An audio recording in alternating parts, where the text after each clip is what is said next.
पाहिजे. महाराज लोक सांगतात ज्यांच्या कुळामध्ये महाविष्णूने अवतार घेतला अशा भानदास महाराजांचं कीर्तन चालू होतं. कोणाचं? आजी उठा जागे वारे आता. आजी भानदास महाराजांचं कीर्तन चालू होतं आणि कीर्तनात भानदास महाराज म्हणत होते, तरुणांनो, त्या असं म्हणत नव्हते म्हाताऱ्यांनो, तरुणांनो म्हणत होते. ऐका तरुणांनो, माझा देव असा आहे, माझा देव तसा आहे. बसलेलं एक तरुण होत. ते तरुण म्हणलं, महाराज लय वेळचं चाललं हो तुमचं. देव असा आहे, देव तसा आहे. नेमका तुमचा देव कसा आहे हे सांगा ना. ते बसलेल्या तरुणाचं नाव आहे कुर्मदास. एकदाच कीर्तनाला आलत बा, नादी लागून. काही नादी लागून कीर्तनाला येते, काही नादात येते, काही नादात जाते. ऐका, असं कीर्तनात बसलेलं होतं. वेळ थोडा आहे आणि ते महाराज म्हणले, सांगा तुमचा देव कसा आहे. महाराजांनी सांगितलं, बाळा तू विचारलेला प्रश्न बरोबर आहे. माझा देव असा आहे. कसा देव आहे? माझा देव काय करतो? ते पोरग म्हणलं, मग सांगा ना काय करतो. माझा देव हे करतो, काय करतो? आंधळ्याची डोळी,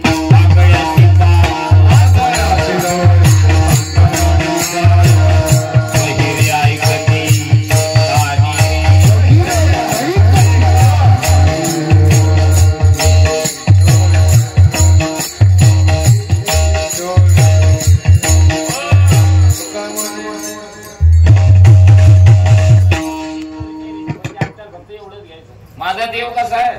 आंधळ्याची डोळी, आंधळ्याची पाय, बहिरी ऐकती गाणी.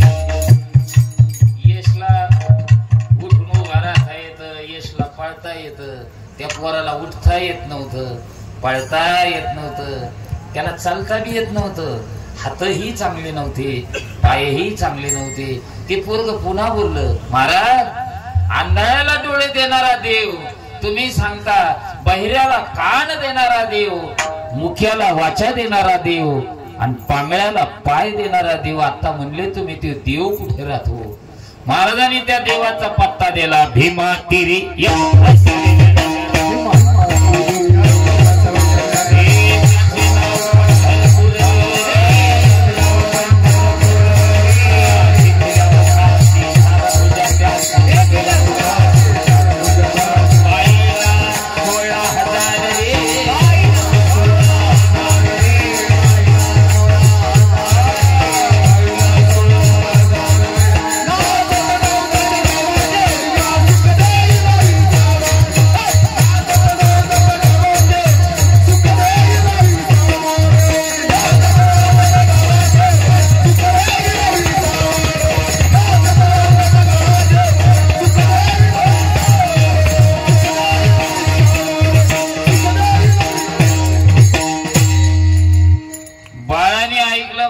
पंढरपूरचा रस्ता धरला आणि पंढरपूरचा रस्ता धरल्याच्या नंतर ते म्हणलं, महाराज तुम्ही म्हणता इथपर्यंत बरं आहे बरं का सिस्टम हवी. काय म्हणतात ते पंढरपूर आहे, पण पंढरपुरात गेल्यावर कोणाकडे जायचं? ते म्हणजे पाटलाकडे जायचं. कोणाकडे जायचं? पाटलाकडे. जम्बू या दीप माझी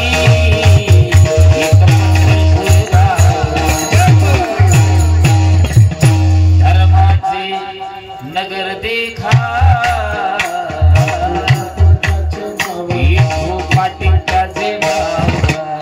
या इठू पाटलाकडे गेलं ना दादा. आंधळ्याला डोळे येते, पांगळ्याला पाय येते. पोराने ऐकलं, धरला नाही ठोबा पाटलाचा रस्ता. जे रस्त्याने आलं यश, पुढून पैठण ते पंढरपूरचा जो रस्ता आहे त्या रस्त्याने ते बाळाला चालत नाही आलं. असं लोटांगण घेत आलं. जवळ ते बाळ लहुळ पर्यंत आलं. कुठपर्यंत आलं? लहुळ गाव आहे. त्या गावात आलं. त्या लहुळ मधून त्याला मागे जाता येईना, पुढेही येता येईना. रक्ताचं थारुळ तयार झालं दादा. अंगातून रक्ताच्या चिळकांड्या उडू लागल्या. आता पंढरपूरला जाणारे सगळेच नियमाचे असतात, अशातला काही भाग बोला की मग नाही.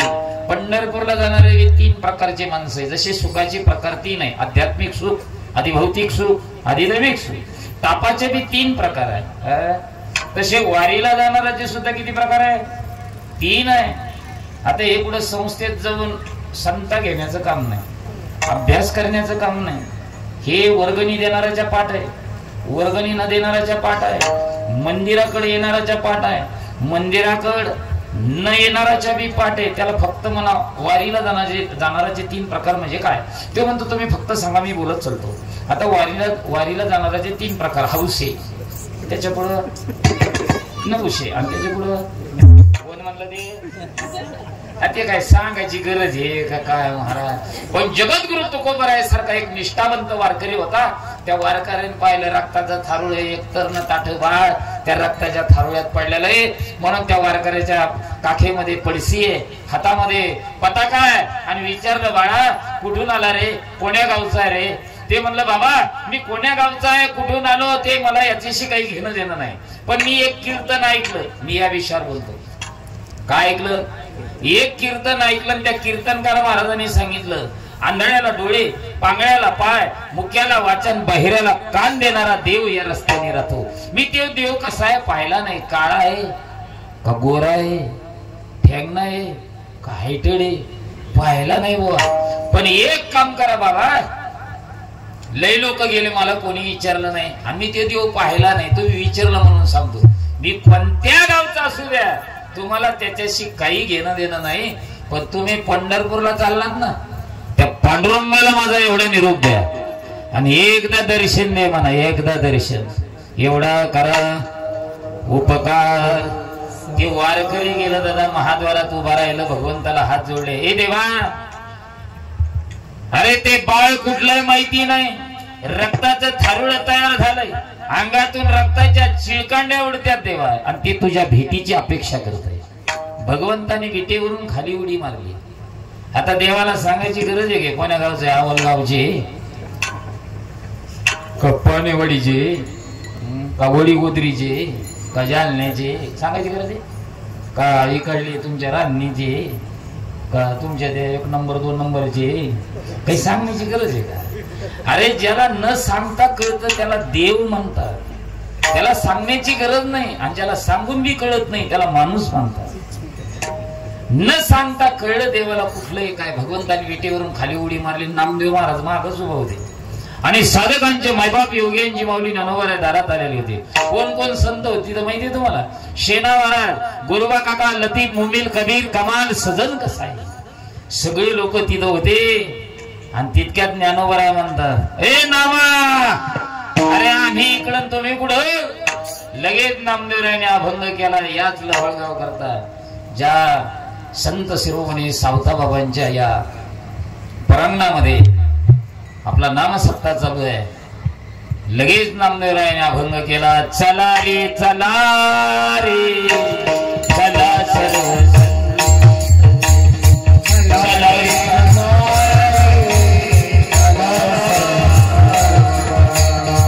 रंगळी टिकली सावत्याच्या मळ्यात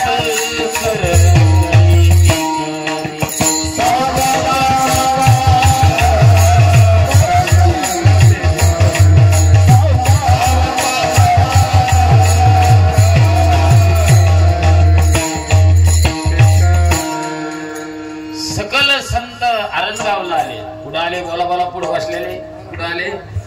अरणगावला आले. अरणगावला आल्याच्या नंतर सावता बाबाचं चालू होतं. सगळ्याला प्रमाण माहिती, सगळ्याला अभंग माहिती आहे. सावता बाबाचा जे नित्यक्रम आहे ते चालू आहे. पण विश्वाच्या मालकाला संत शिरोमणी सावता बाबांनी पाहिलं, आनंद वाटला. भगवान, आज आमच्या अरणगावामध्ये तुमचं आगमन आहे, तुमचं स्वागत आहे. अरे ज्ञानोबा आहे, शेना महाराज आहे, गुरुबा काका आहे, लतीफ आहे, मुमिल आहे, कबीर आहे, कमाल आहे, सजन कसाई सुद्धा आहे. आनंद आहे आज या अरणगावामध्ये. भगवान म्हणतात, सावता बाबा आलो योगायोगाने चाललो होतो या रस्त्याने, वाटलं चालता चालता तुमचीही भेट घ्यावा. भगवान या. करंगळी वगैरे भरपूर खाल्ली. सावता बाबा म्हणले, एक काम करा ना, आता चालता चालता सगळेच आले, तर लवळीतून जवळच आहे, मला बी आखलेला उद्योग व्हाय ना. कामारला जो माणूस होता तो बी जरा सुट्टीवर गेला. मला असं वाटतं मी मोठ चालीतून तुम्ही दारी धरा. कोण कोण? ज्ञानोबा, सेना महाराज, गुरुबा काका नाही, विश्वाच्या मालकाला आव्हान करता सावतो या ना दार्यावर, मी मोठ चालतो. काय रचना केली राव नामदेवरायाने. अरे सावता माळी मोटकरी झाला सखा पांडुरंग दार्यावर आला सखा. अरे जिथं विश्वाचा मालक अरणगाव मध्ये सावता बाबाच्या शेतात दारी धरतो, ते माल कसा आला असेल. असा माल आला तात्या, असा माल आला. यांचं लिंडी खतबी काही काम करणार नाही. त्या खतावाल्याच्या बापाचा बाप तिथं दारी धरायला येईल. हा मग काय माल आला, इतका माल आला. ते भाजी काढायला कोणी भेटाना. रुक्मिण मातेला मेसेज गेला, चला आम्ही इथं दारी धरतोय आणि तुम्ही तिथं काय करता. त्यांनी बी विटीवरून खाली उडी मारली. सावता माळी मोटकरी झाला सखा पांडुरंग दार्यावरी आला. सावत्याच्या मळ्यात भाजी लई आली, विठ्ठलाची रुक्मिण माळीन झाली. ही भजनाची ताकद आहे. आणि सगळे तिथून लवळ आले. सावता बाबा सुद्धा सगळं. सावता बाबा म्हणता, हे कुर्मदासा, हे कीर्तन एका कीर्तन ऐकण्याची ताकद आहे. आज आमचा बाप तुमच्या भेटीला आला दादा. भगवान पितांबरासह रक्ताच्या थारोळ्यात बसले आणि त्या कुर्मदासाचं डोकं मालकाने मांडीवर घेतलं. मालकाने कुठे घेतलं, मांडीवर घेतलं. मालक त्याच्या डोक्यानं हात फिरू लागले. हे कुर्मदासा, तुझे कीर्तनात ऐकलं होतं ना, अंधाळ्याला डोळे, पांगळ्याला पाय, मुक्याला वाचा, बहिऱ्याला कान देणारा देव मी आहे. तुला काय पाहिजे सांगायचं, काय पाहिजे. ते म्हणला, देवा मी तुला कधी पाहिलं नाही. काय तुझ्या एका कीर्तनाची ताकद आहे, तू आज मला डायरेक्ट भेटी करता इथं आला. देवा खरं सांगू का, मला काहीच नको. नलगी, मुक्ती, धन, संपदा काही नको देवा. देव म्हणले काहीतरी मागणं. मग इतक्या लांबून आलाय, रक्ताचं थारोळं तयार झालंय, तुला उत्तम शरीर देऊ का, आरोग्य, धन, संपदा. ते म्हणलं, देवा मला काहीच नको. मला एक आनंद आहे, एका कीर्तनात एवढा मोठा देव मला भेटतोय. ह्यो माझ्या जीवनात मला जो अनुभव आला ना, हा फार मोठा आहे. आणि या अनुभवाचं मी आता सोनं करणार आहे. भगवान म्हणता, मी सोनं देण्याकरता आलो ना. ते म्हणला, ते सोनं नाही, मग कोणतं सोनं. आता भगवान, माझं डोकं तुझ्या मांडीवर आहे आणि तुझा हात माझ्या डोक्यावर आहे. मला काहीच नको. माझ्या डोक्यावर हात फिरविता या सकल संता देखत तुझ्या मांडीवर मला मरण यावा, हीच माझी मागणी आहे. काय मागणी आहे दादा. अरे तुम्हाला देव प्रसन्न होणारच नाही. काय होणार नाही, होणार लांबणी खाली म्हणायचं, लांबणी खाली होणारच नाही. आणि समजा झाला तर आपण म्हणारे का, देवा तुझ्याकडे पाहता पाहता मला मरण यावं. आपली मागणी रथी महाराज, वाढावे संतान, गृही व्हावे धन धान्य. काही संतान आहेत महाराज, काही संतांना सांगितलेले बरे. आता आपल्याला सांगायला वेळ नाही, थोड्या वेळात एक चिरण पाहायचं. नामदेव महाराज म्हणतात, आमच्या जीवनात आम्हाला दुसरा देव आवडलाय, पण ज्ञानोबराय आले. ज्ञानोबरायांनी नमस्कार केला आणि माझ्या ज्ञानोबरायांनी विनंती केली देवाला, देवा आम्हाला वाटतं तीर्थयात्रेला जावं. मी या बाळाला विचारलं होतं, जावा का न जावं. हे म्हणलं जावं. काही बाळ म्हणतात, महाराज कुठे जायची गरज नाही, यश बस खाली. बरं ये, 2 मिनिटात येतो, 2 मिनिटात येतो, ये. तू बसला इतके हेच लय धन्यवाद. विठाला विठाला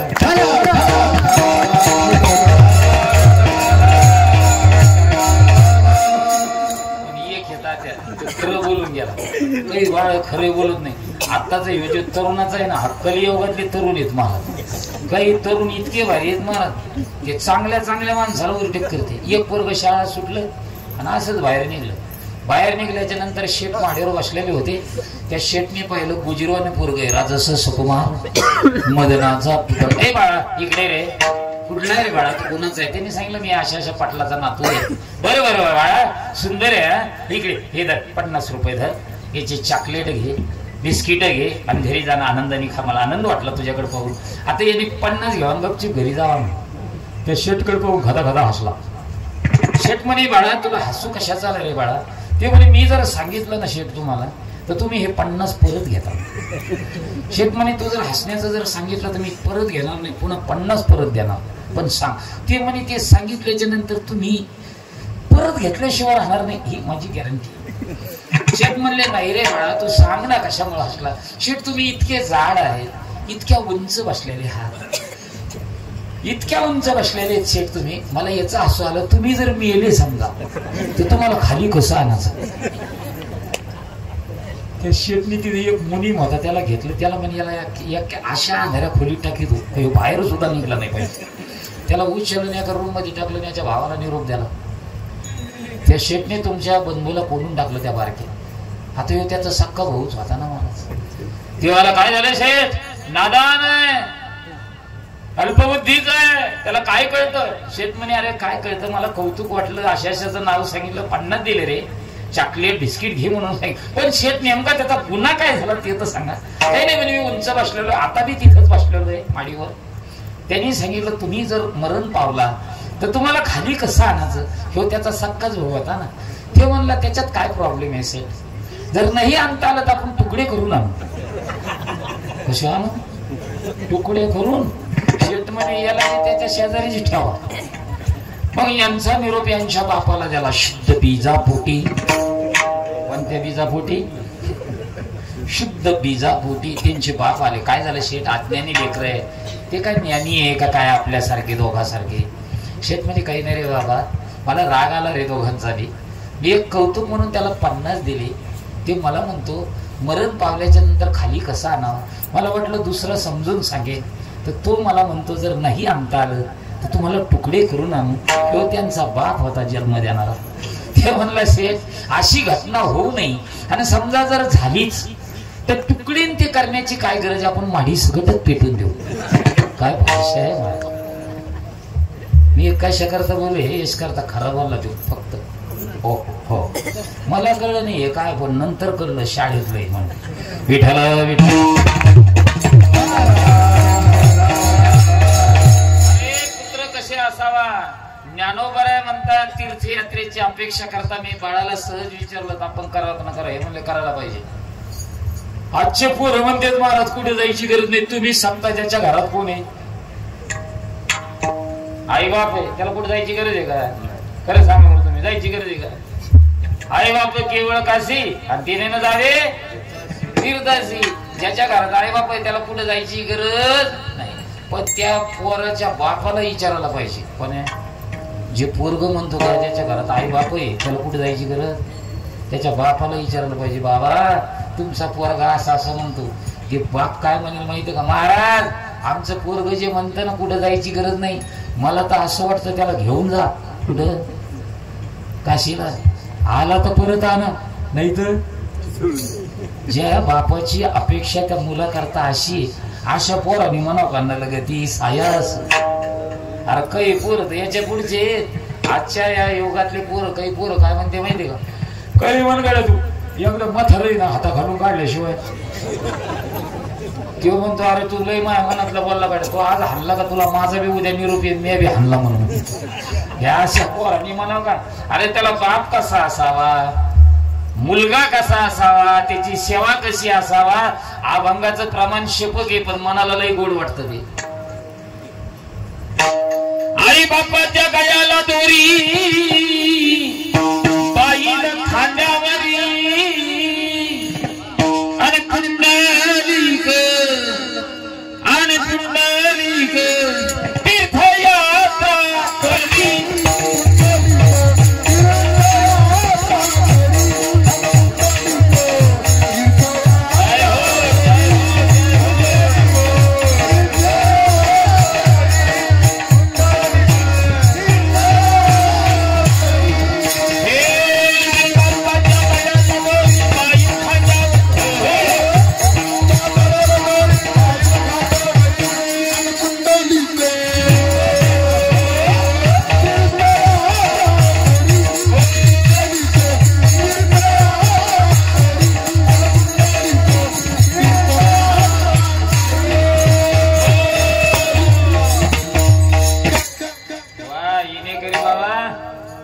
तालाची ताकद आहे महाराज. हे जे नाचत आहेत ना आता वाजवणारे प्रकार 3 झालेले आहेत. किती 3. वाजवणं वेगळं, बदाडणं वेगळं आणि तिसरं ठोकणं वेगळं. चांगला वाजवणार म्हणजे तुमच्यासारखा ताकदीचा वाजवणार जर असेल ना तर मरकमान सुद्धा उठून नाचल. अशी काही वाजवणाऱ्याच्या हातात जादू आहे. माझे गुरुवर्य वैकुंठवासी प्रातस्मरणीय सुभाष भाऊ देशमुख भाऊनी जर कधी मृदंग वाजवला तर मरक्या माणसाने उठून नाचावा अशी भाऊच्या हातात जादू आहे. ती जादू आज बऱ्याच आमच्या गुरुबंधू महाराज मंडळीच्या हातात आहे. आता या बाबाच्या ताल अंगात शिरला, बरोबर आहे. अंगात येणं म्हणजे तरी काय पुढे बसलेल्या महिला मंडळ अंगात येणं म्हणजे ही बी तालाचीच ताकद आहे. कशी ताकद आहे बरं जाऊ दे. आता तुमच्याकडे आखाडा आहेच, आता आहेच ना. आता तुम्ही बघा कुस्ती लागली ना, आता ह्या अनुभवात तुम्ही पाहणारच आहे. कुस्ती एकदा सुरू झाली का असं रिंगण धरलेलं असतं, खाली खाली कोण बसलेले असते पाहणारे, बरोबर आहे की नाही. आतमध्ये त्याला काय म्हणते डफड. एकदा हलकी म्हणा डफड म्हणा, त्या फड्यावाल्याने एकदा एक टिपूर टाकला ना लगेच पहिलवान लंगूट बंद टाकतो. दादा दोन पहिलवान असते त्याचे भाऊ लगे फुरफुर करीत नाही. भाऊ कधी फुरफुर करते माहिती त्याचे दंड. एकदा ते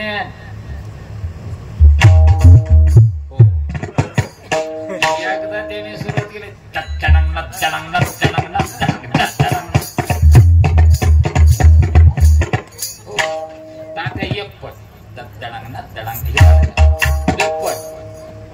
तिप्पट आणि एकदा चौपट केली एकदा हे नद्दरंग केल्या ही हलकी डफड कोणाच्या अंगात घुसायला पाहिजे बरोबर. बोला की कोणाच्या पहिलवानाच्या, बरोबर आहे की नाही. एकदा ते पहिलवानाच्या अंगात डफड घुसलं बघ ती हलकी त्या पहिलवानाचे भाऊ आहे ना फुरफुर करते. आणि पहिलवानाच्या डोक्यात एकच असतं कोणती पकड टाकायची, कोणता डाव टाकायचा, कोणतं कडवं टाकायचं, पहिलवान कसा चित करायचा. हे पहिलवानाच्या डोक्यात असणाऱ्याच्या डोक्यात एकच असावा कोण पडतो, बरोबर आहे की नाही. त्याने पुढचा शहाणपणा करू. पण महाराज हलकीत एवढी ताकद आहे हलकीमध्ये नद्दरंग सुरुवात झालं का कुस्ती लवकर होत नाही. कुस्ती लवकर नाही झाली ना तर बसणाऱ्याला दम निघत नाही. जे खाली बसलेले असतील ना त्यांना दम निघत नाही. उद्या अनुभव घेऊन बघा तुम्ही. इथं लवकर कुस्ती नाही झाली ना बसणारा कसं करतो, जशी जशी हलकी वाजत ती हलकी पहिलवानाच्या अंगात घुसतीच बुवा, पण बसणाऱ्याच्या बी घुसती. मग बसणारा कसं करतो, ह्यो हात या हाताला लावतो, असा हात लावतो. आणि जशी जशी हलकी वाजत ना खेळणारे खेळते पण बसणारे ते हो हो करता दुसऱ्याची इथं लागत. तेव्हा एकदम म्हणतो आप्पा हो काय ते म्हणे मी बिगीत होतो. ते बिगिनारे तिथं बिगीत तू यांना करून देतो. ही कशाची ताकद आहे बोला बोला. हे बाबा नाचले म्हणून सांगतो. चला आता इकडं महिला मंडळाकडे या. आमच्या तरुण बहिणी नागपंचमीचा झोका पाहिला तुम्ही. नागपंचमीचा झोका आमच्या तरुण बहिणी जर एकदा खेळायला लागल्या ना, काही बहिणी एवढ्या स्पीडने झोका खेळतात बुवा, डायरेक्ट त्या झाडाचं पानच तोंडात तोडून आणतं, इतक्या स्पीडने झोका खेळतात. आता आजीला झोका खेळता येत नाही, आजीला झोका खेळता येत नाही, पण झोका पाहिल्याशिवाय दम निघत. मग आमची तरुण बहीण अशी झोका खेळती आणि ती आजी त्या झाडापाशी जाती ना असं उभं राहते. आणि एकदा त्या झोक्याची स्पीड वाढली का तो झोक्याचा ताल आजीच्या अंगात घुसतो. तिकडे झोका गेला आणि इकडे झोका आला, खेळता येत नाही पण तो ताल तिकडे इकडे आला का आजी अशी आता होई काय बाबा नाचले म्हणून सांगतोय मी तुम्हाला. ही तालाची ताकद आहे. विठाला विठाला. चला चला आपला विषय काय चालला होता. आई बापाच्या गळ्याला दोरी, बाईला खांद्यावरी आणि पुंडलिक तीर्थयात्रा करी. पुंडलिक राया तीर्थयात्रेला चालले, पायातल्या चपलीचा अंगठा तुटला. अंगठा तुटला म्हणून एक जणाला विचार, गावा मामा इथं चर्मकार मामाचं दुकान आहे का. एक जण विचारलं, ती सुंदर ज्याची दाढी आहे, पाठीमागा जटा आहे, तिलक आहे, गळ्यामध्ये पवित्र तुळशीच्या माळा आहेत ना, ते चर्मकार मामाचं दुकान आहे. ते दुकान होतं रोहिदास महाराजांचं. कोणाचं? संत श्रेष्ठ रोहिदास महाराज. हे पुंडलिक राया गेले, तरणी ताठी बायको खांद्या रे, वयोवृद्ध आई बापाच्या गळ्याला दोरी बांधलेली. ऐका, कीर्तनातून सांगतो, आपली तीर्थयात्रा ज्याला ज्याला सफल व्हावं वाटत असेल, हे आजचं उदाहरण नाही, देव येण्याच्या अगोदर, विटीवर उभा राहण्याच्या अगोदर ज्याला तीर्थयात्रा सफल व्हावं वाटत असेल ना, तर त्यांनी बायको कुठे घेतली पाहिजे? पुढे बसलेले. कुठं? शाबास. वारी राहिलेली असली तर उद्या तोच प्रयोग तुम्ही करा. बायकोला कुठे घ्यायचं खांद्याला आणि म्हातारीच्या गळ्याला काय बांधायचं आणि असं झटके देत चालायचं म्हातारी. अहो महाराज तेच झालं तर मी ताठी बायको चप्पल काढली रोहिदास महाराजाची पुढे टाकली. एक चूक मारा खेळा मारा मारा. रोहिदास महाराजांनी पाहिलं वयोवृद्ध म्हातारीच्या गळ्याला दूर ये एवढी तरुण ताठी बाई खांद्यावर घेतली. कोण असं मोह ना म्हणा. पण शहाणा माणूस जास्त बोलत नसतो. कोणता माणूस शहाणा. आणि जो जास्त बोलत असेल तो कोण म्हणलं शहाणा नसतो. शहाणा माणूस जास्त बोलत नसतो. तिने चप्पल टाकली एक चूक घेतला मारला खेळा. त्यावर त्या पुंडलिकरायाने बोलावलं सर काय काळातलं माळी दिसते गंधन कुठे तीर्थयात्रेला जात असता का नाही.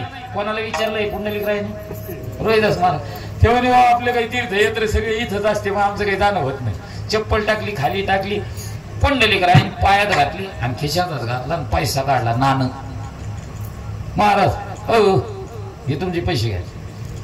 आता शहाण्या माणसाने बोलायला सुरुवात. तुम्ही अशा अवस्थेत कुठे चालले हो. ते म्हणजे मी काशीला चाललो. कुठे चाललो. अरे रोहिदास महाराज म्हणले भाग्यवान आहेत तुम्ही काशीला चालले. अरे मग एक काम करा ना हे दिलेला पैसा परत घ्या आणि त्या काशीला गेल्याच्या नंतर त्या गंगेत पैसा टाकाय आणि त्या गंगेला सांगाय रोहिदास महाराजाचं नाणं आहे म्हणून. पुंडलिकरायाने बायको खांद्यावर घेतली याचा अर्थ असा पुंडलिकराय बुद्धिजीवी नव्हते असं नाही बुद्धिजीवी होते. पुंडलिकराय म्हणले का आत्ताच तुम्ही म्हणले सगळे तीर्थ इथं आहे मग ह्यो पैसा काशीच्या गंगात टाकण्यापेक्षा हे तुमच्या इथं फुटलेला रांजून आहे ना त्या रानामध्ये त्या पाण्यात टाका ना याला गंगा समजा ना. रोहिदास महाराज म्हणले असं समजा ही आमची गंगाची टाका पैसा. तेव्हा असा पैसा घेतला आणि बोलायला सुरुवात केली. दादा हे काशीची गंगा मैया हे रोहिदासाचं नाणं याचा अंगीकार कर. पैसा टाकल्याबरोबर तात्या त्या फुटलेल्या रानातून गंगा मैयाने हात बाहेर काढला.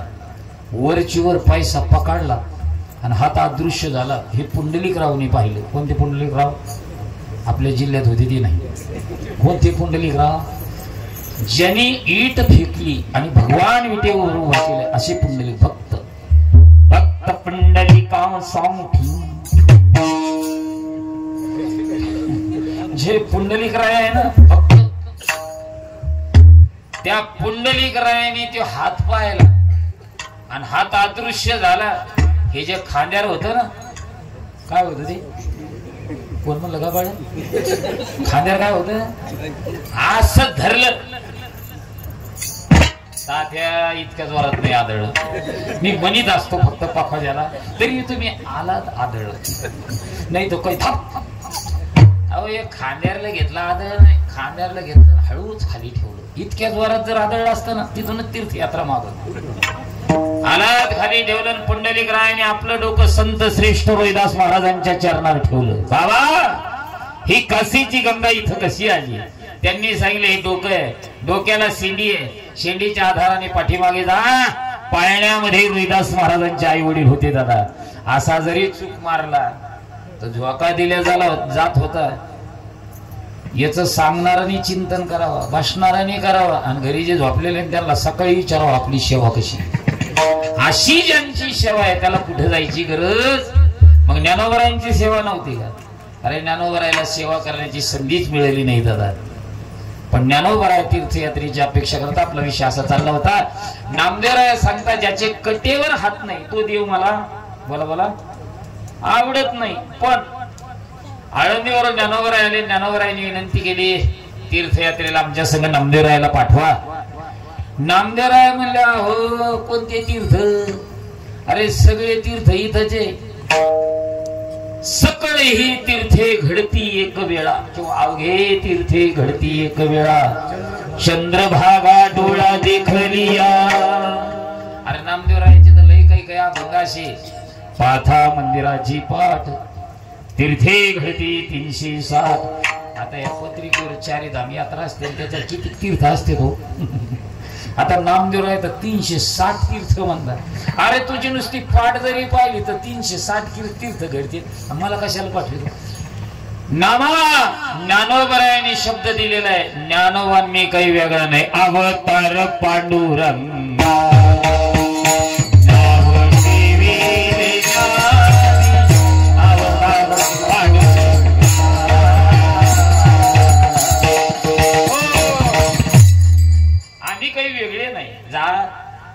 नामदेवराय म्हणतात या या संतांच्या चरणात डोकं ठेवा, देव भेटेल कोणत्या? ते हे निवृत्ती नाथ ज्ञानेश्वर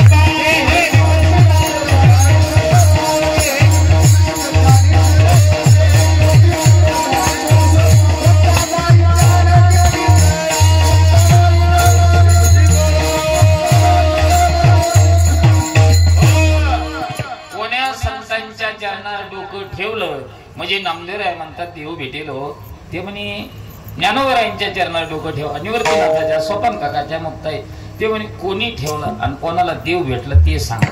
ते म्हणे आम्ही असं तीर्थयात्रेला चाललो होतो, कमलाकर भटाच्या धर्मपत्नीनं पाहिलं, आम्हाला माहिती नाही ही कोणाची पत्नी आहे म्हणून, आम्ही ओळखत नाही, पण ती अचानक आली, माझ्या ज्ञानोबरायांच्या चरणावर डोकं ठेवलं आणि ज्ञानोबरायांना विनंती केली, महाराज आमच्याकडे 2 घास भोजन करण्याकरता येणार का? पहिले संत जात पाहत नव्हते. कोणते कोणते? पहिले संत जात पाहत नव्हते, म्हणून देव येत होता, देव नाचत होता, मागे पुढे उभा राहत होता. तुम्हाला याच्या पुढे सांगू का? महाराष्ट्राचं लाडकं दैवत, महाराष्ट्राचा जनता राजा, हिंदवी स्वराज्याचे संस्थापक छत्रपती शिवाजी महाराज. माझ्या राजाने 18 पगड जात एकत्रित करून स्वराज्य उभा केलं. काही दिवसापूर्वी तुम्हाला आम्हाला संदेश दिला, पण माझ्या ज्ञानोबरायांनी 725 वर्षापूर्वी संदेश दिला, तुम्ही आम्ही एक आहोत.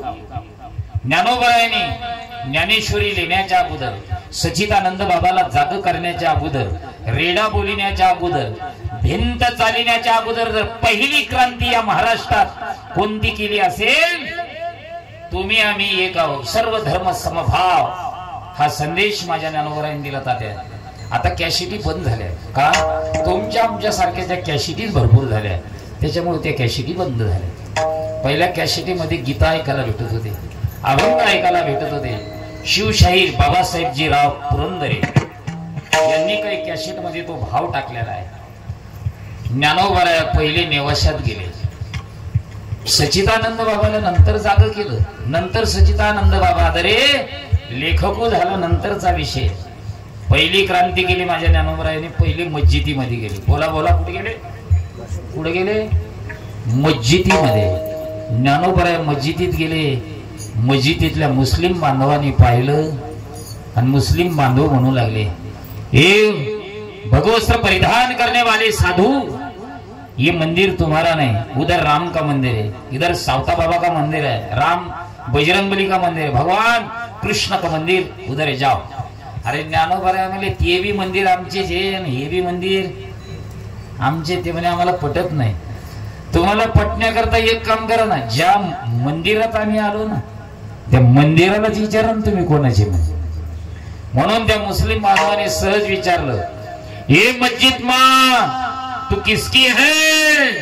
अरे त्या मस्जिदीने म्हणावं 725 वर्षापूर्वी, मैं ज्ञानेश्वर महाराज की हूं, मैं ज्ञानेश्वर महाराज की हूं, मैं ज्ञानेश्वर महाराज. ही माझ्या ज्ञानोबरायांची क्रांती आहे. आणि त्याच्यानंतर माझ्या राजाने क्रांती केली, दौलता खानासारखी. अशी कितीतरी खान माझ्या राजाने जवळ केले, स्वराज्य उभा केलं. पहिले संत विचारित नव्हते, तुमचा धंदा कोणता आहे? तुमचा धंदा भेंडीचा आहे का बटाट्याचा आहे का लेडीचा आहे? काही ते सरळ विचारले. कोण? फक्त त्याचा भाव पाहत होते. काय पाहत होते युवराज पाटील? भाव. फक्त त्याचा भाव चांगला आहे ना, चला जेवायला. घेतलं आमंत्रण, विस्तार करतच नाही. आमंत्रण घेतलं, मंदिरात गेले. जसे मंदिरात गेले तसेच माझ्या ज्ञानोबरायला समाधी लागली. समाधी बैसला निर्वाण बाबा,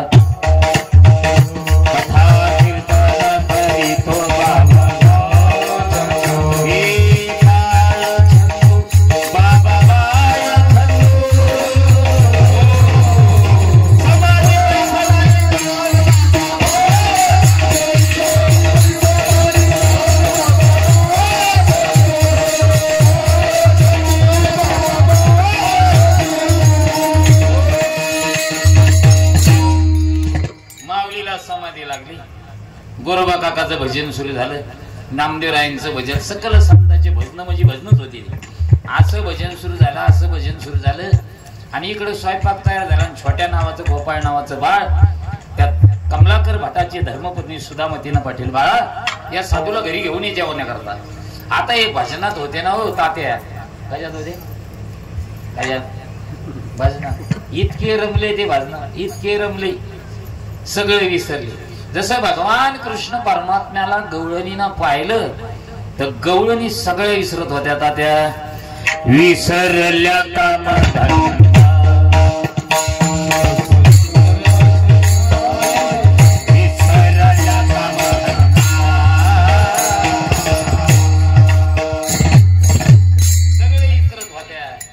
संतांनी एकदा भजनात रमले ना तर हे सगळेच विसरत होते. इतकं विसरत होते ते आपल्यासारखं नाही. आपलं एकादशीचं भजन बघा, एकादशीचं भजन किती वाजता सुरू होतं आपलं, तुमच्या गावातलं? अहो महाराज तुम्ही ना मी गेलेला आमचे एका जिल्ह्यातले माणसं आहेत ना, बरोबर बोलले ती. 10ला पावणे 10ला पेटी मास्तर 10ला पखवाजे. आणि ज्याची एकादशी ते 9 पासूनच जाळला होतो. कशाला? आणि महाराज त्याला गरमाटीला तिथं डोळा लागतो आणि यांचा 10ला कम्प्लीट ठोका पडतो. हरी जय जय राम राम कृष्ण राम कृष्ण हरी म्हणलं पखवाजाला जाग येते, पखवाजाला जाग येते ना. शाबास सावध झालो. काय सावध म्हण पखवाजाला कशा ज्याची एकादशी त्याला जाग येईल ते झोपेतून उठत झाले बरोबर. त्याच्या डोक्यात एकच असते यांना चहा पाजीने मोकळं होणे. ते चहा घेऊन येत आणि यांचं रामकृष्ण हरी नेमकं रूप पाहतो. रूप पाहता म्हणाचं तर पेटी मास्तर म्हणतो बंद कर चहा. सुख झाले बी नाही, चहा पिते, चहा प्यायला राबंग म्हणून हातार मग घेते. आणि काय म्हणते ते भजनी आपले माहिती होय रे आई. तेव्हा काय जिल्हा परिषदचं शीट कसं पडलं असेल रे यांना पुढे भजनात. योग चांगले त्या मारुती राहायला बोलता येत नाही, नाही ते एका गदात यांना घरी पाठवला. हे आपले भजन सगळे भजन सांगत नाही, ते भजनात रमले. ते पोरग म्हणत आई ते संत माझ्याकडे पाहत नाही, मला बोलत नाही. आई मलाच भूक लागली ग, काहीतरी खायला दे. आई म्हणे बाळा एक काम कर, पाठीमागे आहे ना सरपण एक धलपी घेऊन ये. विश्वाच्या मालकाने सापाचं रूप धारण केलं आणि त्या बाळाच्या हाताला दंश केला. बाळ तिथं पडलं, बाळाच्या तोंडातून फेस बाहेर आला. बाळ हे लोकांचं परलोकात निघून गेलं. आईला वाटलं माझं बाळ का बरं येत नाही, म्हणून आई धावत पळत पाठीमागच्या घरात गेली आणि बाळाला पाहिलं. बाळाचा हात हातात घेतला. आईला कळलं माझं बाळ हे लोकात नाही, माझं बाळ परलोकात गेलंय. कोणती आई आहे त्याच्या मातेने 9 महिने 9 दिवस बाळाला उदरात ठेवलं आणि ती मयत झाल्यावर हसत बसली असेल. तिनं हंबारडा फोडला, रडायला लागली. बाळा हे गोपाळ एकदा माझ्याकडे बघणार. हे गोपाळ उठणार रे गोपाळ. अरे गोपाळ म्हणत नाही तर ज्ञानोबराय दारात आले. हो सुधामती ताई. ज्या सुधामती ताईच्या डोळ्यातून अश्रूच्या धारा चालू आहे, प्रसन्न चेहरा केला आणि बाहेर आली. माऊलीला म्हणतात महाराज आत या. बाळ मयत झालेलं आहे. पंगत बसली. दादा हरे राम राम राम हरे हरे, हरे कृष्ण कृष्ण कृष्ण हरे हरे. वदनी कवल घेता झालं आणि वासुदेव केला तोंडात घास टाकणार.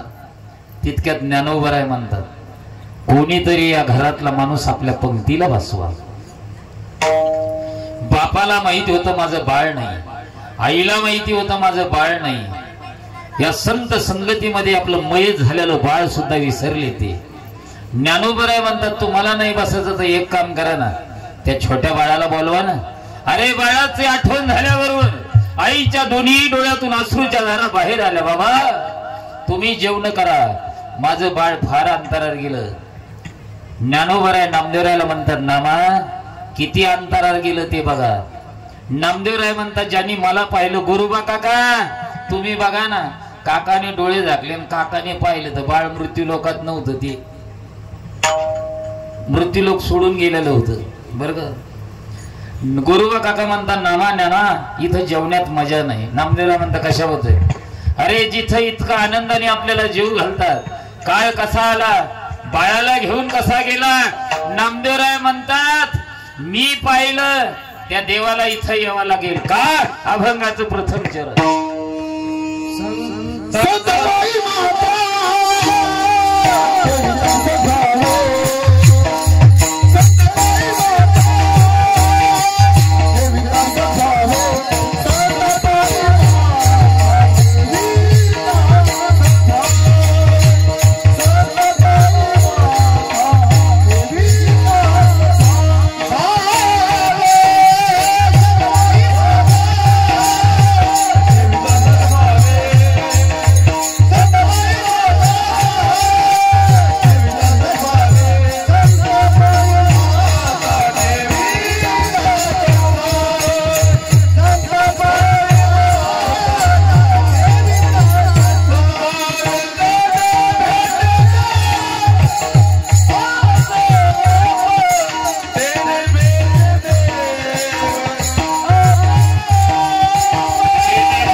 या मातेनं माझ्या ज्ञानोबरायांच्या चरणावर डोकं त्या देवाला यावाच लागेल. नामदेवरायांनी डोळे झाकले आणि परमात्म्याची आराधना केली. आराधना केल्याबरोबर श्री अनंत मधुसूदना पद्मनाभ नारायण नारायण ये ना नारायण आले, घरात आले आणि घरात आल्याच्या नंतर भगवान म्हणतात नामा कशा करता बोलवलं रे. नामदेवराय म्हणतात देवा तुमच्या मनाला पटतं का. इतकं प्रेम असताना ते बाळ काळ येतून काळ घेऊन जातो. नामदेवरायला देव म्हणतात कोण म्हणतं तुम्हाला नेलं म्हणून. हात देऊन बघा गोपाळ. गोपाळ जसं झोपलेलं तसंच पळत आलं. ज्या मातेच्या डोळ्यातून खळाखळा अश्रूच्या धारा होत्या ना त्या मातेला धक्का देऊन पुढे गेलं. त्या मातेला वाटलं आपल्या घरातलं कोणाचं बाळ आमच्या घरात आलं. पाठी तर दुसऱ्याचं नाही माझंच बाळ आहे. त्या बाळाला पाहून त्या मातेला काय वाटलं असं नाही. त्या आनंदाशी आनंदाते डोही आनंद तो रंग आपल्या जीवनात आनंद निर्माण व्हावा वाटत असेल तर संतांच्या चरणावर डोकं ठेवा. देव भेटेल. अनेकाला भेटला तुम्हाला आम्हाला भेटेल. कोणता देव जो या देवाचाही बळिया माझा पंढरीरा. नामदेवराय म्हणता अनेकाला भेटला तुम्हाला भेटेल. फक्त त्या देवाचं एकदा प्रेमाने भजन करा. विठोबार